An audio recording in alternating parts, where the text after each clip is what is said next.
এবার পৃথিবীর বায়ুমণ্ডলে মেঘের মতো অদ্ভুত কাঠামোর সন্ধান পেয়েছেন বিজ্ঞানীরা। যুক্তরাষ্ট্রের মহাকাশ গবেষণা সংস্থা নাসা জানিয়েছে, স্পোরাডিক লেয়ার স্তরে থাকা বিশেষ এই মেঘের মতো কাঠামোর তথ্য জানতে রকেট উৎক্ষেপণের পরিকল্পনা চলছে। বিস্তারিত জানাচ্ছেন সৈয়দ নওশাদ। পৃথিবীর বায়ুমণ্ডলের একটি স্তর আয়নোস্ফিয়ার।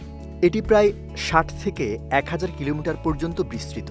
এই এলাকা চার্জযুক্ত কণা বা আয়ন দ্বারা গঠিত।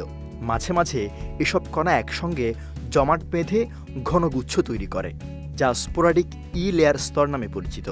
এবার এই স্তরে মেঘের মতো অদ্ভুত কাঠামোর সন্ধান পেয়েছে যুক্তরাষ্ট্রের মহাকাশ গবেষণা সংস্থা নাসা।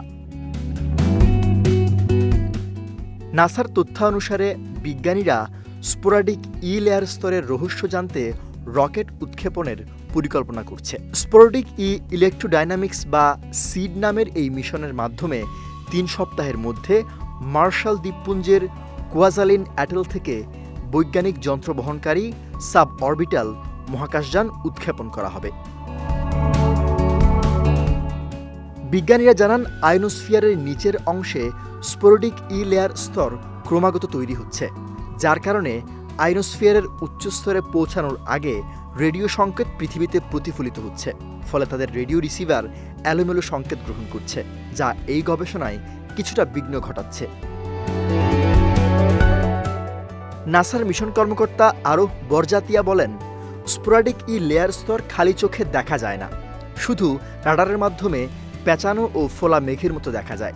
আবার কিছু স্তর মেঘলা আকাশের মতো ছড়িয়ে পড়ে, যাকে গবেষকরা কম্বোল্টিং স্পোরাডিক লেয়ার স্তর বলে থাকেন। এটি এমন একটি স্তর যা রেডিও যোগাযোগ হস্তক্ষেপ করে থাকে। সৈয়দ নওশাদ, বিজয় টিভি, নিউজ ডেস্ক।